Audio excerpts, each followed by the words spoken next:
Do Ghanaians even know who to trust anymore? In a country where promises rain during campaigns like tropical storms but disappear like dew under the morning sun, it has become increasingly hard for the ordinary citizen to tell the difference between the NDC and NPP. The faces change, the slogans change, but the stench of corruption remains the same. And if the recent scandals involving Cecilia Dapaah and Sammy Gyamfi have shown us anything, it's that Ghana's problem isn't just bad governance. It's a rotting system protected by silence, double standards, and political tribalism. In July 2023, the name Cecilia Dapaah shook the nation. The former Minister for Sanitation and Water Resources stepped down after a shocking revelation. Over $1 million, 300,000 euros, and millions in cedis had reportedly been stolen from her private residence. Not from a bank, not from a vault, but from the very home she shared with her domestic workers. The public's first reaction was not just anger, it was disbelief. What was she doing with that kind of money at home? Why wasn't it declared? And more importantly, where did it come from? The office of the special prosecutor swiftly moved in, arresting her on suspicion of corruption and money laundering. But what followed was even more troubling. Her explanations about the source of the funds shifted like sand under running water. Claims made one day were retracted the next. It was as if truth had become optional. And just when the storm seemed to be settling, another wave hit. Sammy Gyamfi, the National Communications Officer of the NDC and acting CEO of the Ghana Gold Board, an institution critical to one of Ghana's most lucrative but corruption-prone sectors, was caught on video handing an $800 cash gift to a controversial religious figure, evangelist Patricia Asiedu, better known as Nana Agradaa. The act, which might have appeared harmless to some, was an earthquake under the fragile surface of Ghana's ethical expectations. Why would a man who has built his reputation railing against corruption and mismanagement hand over foreign currency in broad daylight to a woman accused multiple times of duping the public under spiritual guises? It was an act that defied not just logic, but moral sensibility. Sammy Gyamfi apologized. He called it an unfortunate act of indiscretion. But apologies without consequences are not justice. They are insults wrapped in etiquette. The presidency, through the chief of staff, merely issued a caution. No suspension, no investigation, no deeper review. The silence was louder than the act itself.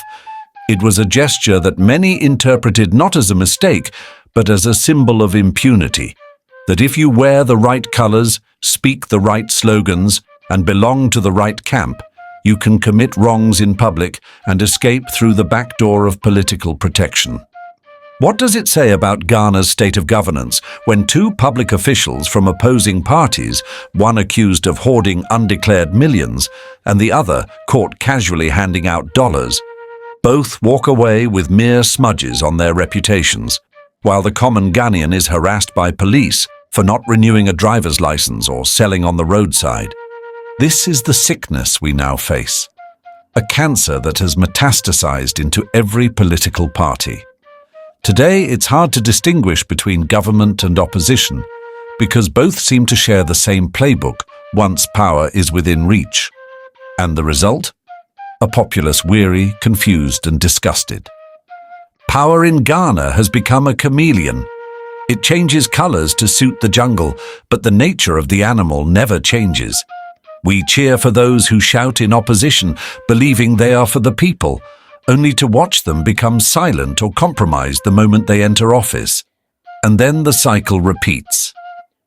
A few years ago, Sammy Gyamfi was one of the loudest voices criticizing Cecilia Dapaah for keeping huge sums in her home. Is that there is a grand conspiracy by the Akufo-Addo Bawumia NPP government to cover up the truth and the real facts of the Cecilia Dapaah case. This should be obvious to any objective bystander. You don't have to be a lawyer to appreciate this truth. And in fact, this matter is not technical at all. It is not legalese at all. Any objective, ordinary mind can appreciate this truth, these facts for themselves. You see, what are we talking about here? We are talking about an incident which occurred, where we're told that large sums of money were found at the residence of a public officer. At the time, a certain minister of state.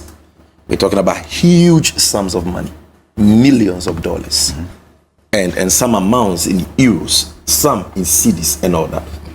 The entire nation was outraged by the gargantuan amounts which, per court documents we saw, were in the custody of this Ministry of State at her residence. And the issues that were raised were basically twofold. That number one, what is the source of this money? Because, to the ordinary man, this amount of money is disproportionate to the income of any sitting Minister of State. So legitimate questions were asked as to how this Minister of State could have come by this money. He led chants about accountability, transparency, and justice. But today, he keeps dollars in his own bag. The question many are now asking is, if this was the amount he publicly gave out, how much more remains hidden? In his accounts? In his safe? In his home? These aren't baseless speculations. They are reflections of public suspicion born from years of betrayal. A society can endure poverty. It can even endure hardship. But what it cannot survive is the loss of trust. And that is precisely what is happening in Ghana today. Even those who used to be critical voices from the street are now seen defending the very things they once opposed. Kwame Asare Obeng, popularly known as A+, a once vocal advocate for youth and integrity, has now been spotted defending Sammy Gyamfi's actions. Why? Because politics in Ghana has become about alliances, not principles. The moment you align with a party, morality becomes negotiable. Power no longer corrupts. It reveals the hypocrisy many were hiding all along. Sammy Gyamfi che $800 into wo etumi etuka free be press conference. Wo baby mama 2 kwan a otena first class. Ho ano no. Wo baby mama te first class. Awo no na na baby mama na kasa ye. Oye adwuma wo to ana oye adwuma ogem na wo baby mama ye adwuma nto to meet na first class. Sammy Gyamfi de obi a in opposition not airport was lawyer ni Ghana ha ohia ye mo akondo too much. Ohia ye mo fe enta mayama oman we obi nye skape no de akoto dan wa abrochire because ye face can intrakwa because mo mpe no kre A+ menye ska matomeka metim sisi okwe MP akoto ka akwa na ote bicycle so na okọ no wato dan wa abrochire mo de na da Ghana for na da ye mo fe too much ubenya Canada Japan me de be politician no me wo sika me sika nie fa no asa na akwa na onka nkyerɛ so wo sika unim sika owa wo yembe hyew unim sika owa enti mo bi a oka no kra no ma ne ho ye wakono Sammy Gyamfi onye bibia. He has not done anything. He has not done anything wrong. And let's not forget the role of Nana Agradaa in this political theatre. A woman who once claimed to double money spiritually, later baptized herself into evangelism after facing fraud allegations, now stands at the center of a political gift scandal. It's not just ironic, it's insulting. This is a woman whose public image is entangled in suspicion, manipulation, and theatrics. By giving her that money, on camera, Sammy Gyamfi didn't just make a poor personal choice. He dragged a public institution into a space of controversy, aligning the Ghana Gold Board with a personality whose presence alone undermines integrity. We live in a country where the average citizen queues under the sun for hours to register for NHIS that barely works, or to vote in elections that bring no real change. And yet, politicians dash out dollars like Christmas gifts. Schools lack chalk. Hospitals run out of oxygen. But a religious figure can receive $800 in clean foreign bills from a public official without even a moment's hesitation. The biggest threat to Ghana is no longer just corruption, it is normalization. We are slowly learning to live with it, laugh about it, and move on. But when corruption becomes normal, injustice becomes invisible. And when injustice is invisible, freedom dies quietly. Some argue that comparing Cecilia Dapaah's case to that of Sammy Gyamfi is unfair. After all, Dapaah's scandal involved unexplained wealth, likely tied to money laundering, while Sammy's was a personal gesture. But this defense is shallow.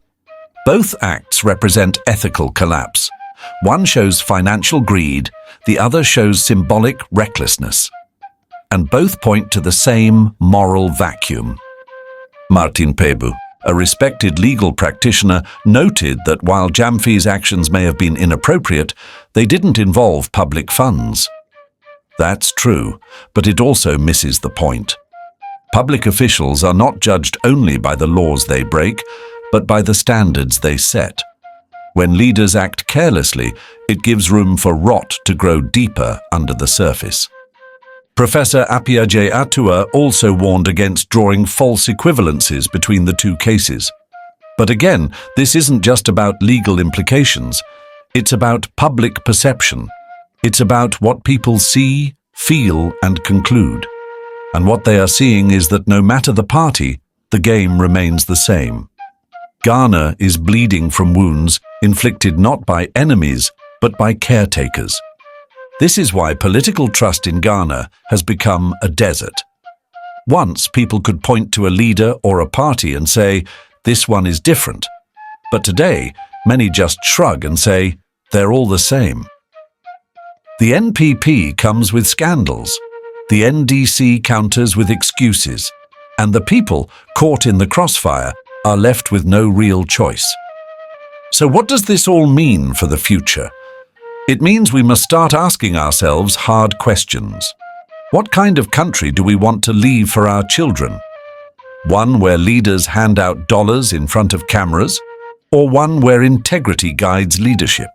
One where public officials hide cash in wardrobes and mattresses, or one where transparency is not a buzzword but a lifestyle?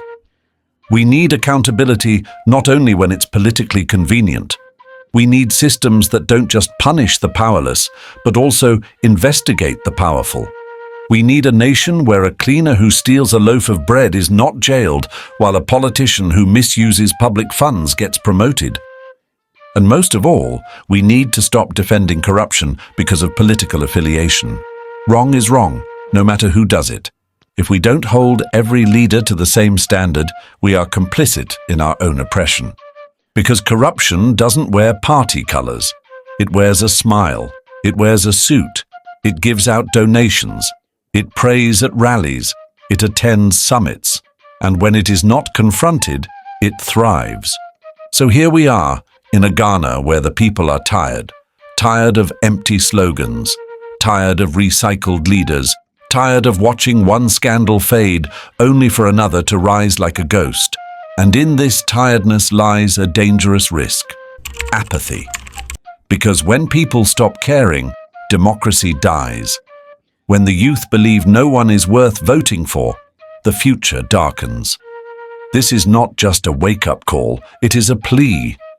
We must rebuild the soul of our country. We must demand better from the National Democratic Congress, from the National People's Party, from every man and woman who dares to call themselves a servant of the people. Because if we do not fix this, the day will come when there will be nothing left to fix. So let us ask one last question. If this is what our leaders do in public, what do they do behind closed doors? And if we remain silent now, what kind of Ghana will we bequeath to our children? Ghana AI News will not stop asking. And neither should you. Share this story. Comment where you're watching from. Let your voice join the chorus calling for truth, because silence is no longer an option, and neither is blind loyalty. The time to choose Ghana over party is now. you.